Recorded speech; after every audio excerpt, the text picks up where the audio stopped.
What's going on, everybody? You know who it is. It's Antonio. Like and subscribe and leave a comment. um, yeah, so let's get into it. So I'm doing a review of the week of February 13th of WWE RAW and Smackdown.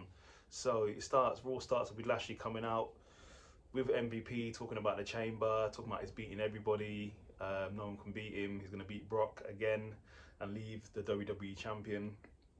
And then as he continues to do his promo, Seth Rollins comes out and Seth gives him his props. He goes, pro, he is good, but con, Seth's going to be in the match. Seth sort of, I think he was sort of hinting at them two working together potentially. And then as he was beginning to do that, Riddle comes out with a Togo on, and he's promoting his Togo party later in the evening, and he wants everybody to come.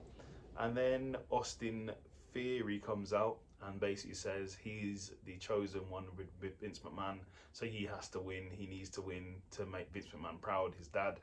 And then AJ Styles comes out and basically says he's the one, two-time champ. He's been champion before. He can do it. Blah blah blah. He's the guy. And then Brock Lesnar comes out, and then Brock Lesnar comes out with his cowboy hat on, and it just turns into a brawl, and then he basically aims at Austin Theory, gets him in an F5 and takes a selfie with Austin Theory after he's been decimated. So that was that part. So then it was the Street Profits versus the Dirty Dogs, which was a good match, solid match. But then Montez scores a splash on Robert Roode and gets the pin. Then you had clips of Riddle's Broga, is it Togo or Broga party, with different people there. I believe Apollo was there with Commander Aziz. Carmelo was there with the Queen, and it's just like, okay, I thought Apollo was a heel, but okay, cool. No Randy. Randy wasn't there because he was preparing for his match. He's not really a party person. Preparing for his match in the evening with Seth, so he wasn't there. Then we had a skit from a promo from KO. KO cutting a promo in Texas saying how he hates Texas, how he hates basically Texas. Texas is garbage to him. He doesn't like Texas, etc., etc. So I think there's rumours of obviously Stone Cold Steve Austin coming back. So I believe this is what's leading up to the match happening, is KO cutting promos on Texas, and then Stone Cold stands up for Texas. So we'll see. Then it was AJ Styles versus Damian Priest. Damian Priest has been on a bit of a losing streak recently, but a solid match. But Priest got the win by a roll up. So yeah, it's good to see Priest get a win because he's been losing recently. Then we had another Alexa Bliss therapy session where she actually seems to be quite normal now. So she seems to tone down all the Fiend inspired stuff. Then we had Omos versus Alexander and Shelton in a handicap match. Obviously Omos is like 8 feet tall, 500 pounds, and he squashed the both of them. Omos obviously won. Then we had Lita versus Becky. Becky contract signing for their match at Elimination Chamber.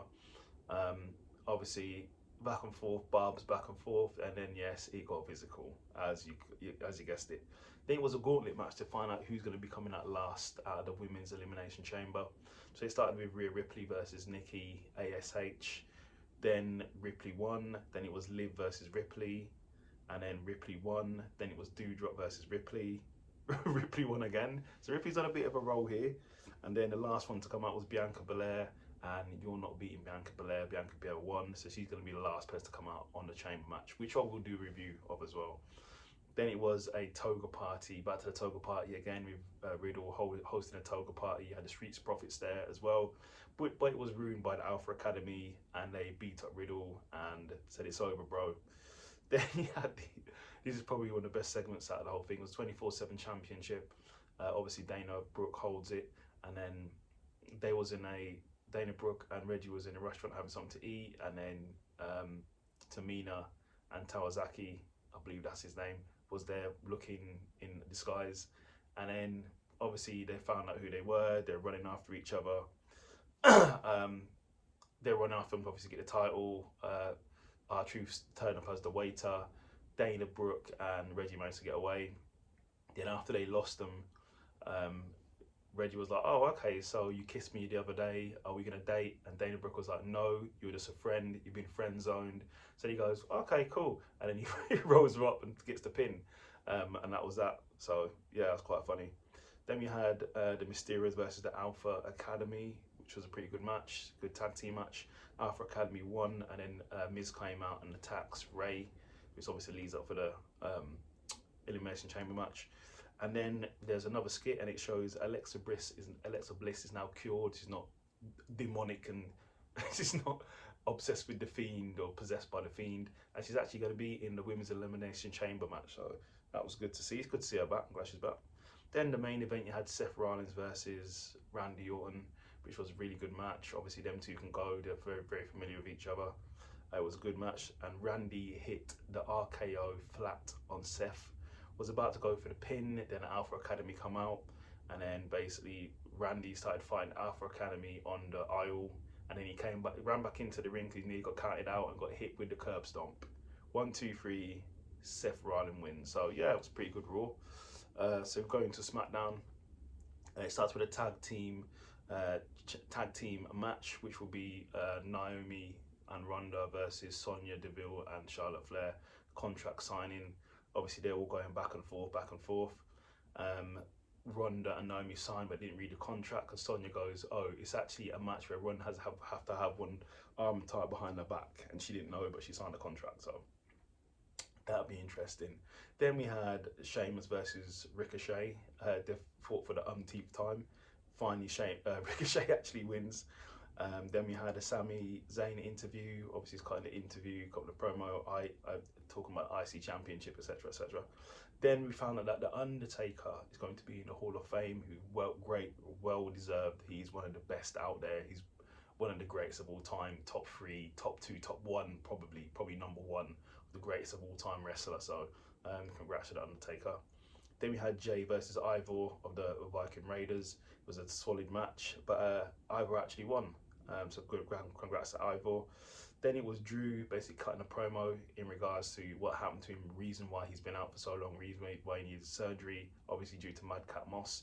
Madcap Moss comes out, and then Drew obviously wants to kill him and goes, he wants the crowd to do a hashtag on Twitter, Madcap Mauling, I should say. So yeah, that was quite funny. Then we had Shinsuke versus Sami Zayn for the IC Championship. Solid match. Obviously, both can go. But Sami kicked Shinsuke in the back of his leg and then hit him with the kick, and then, yeah, got the title. So Sami Zayn is your new IC champion. Then in the main event, we had Roman Reigns face off with Goldberg. Goldberg basically says, "You're next. I'm coming for that Universal Championship. That's that, Roman. Done."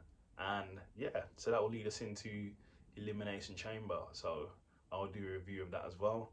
So there's your review of Raw and SmackDown in about 8 minutes. So like and subscribe. If you don't get time to watch it, you can just listen to the review here.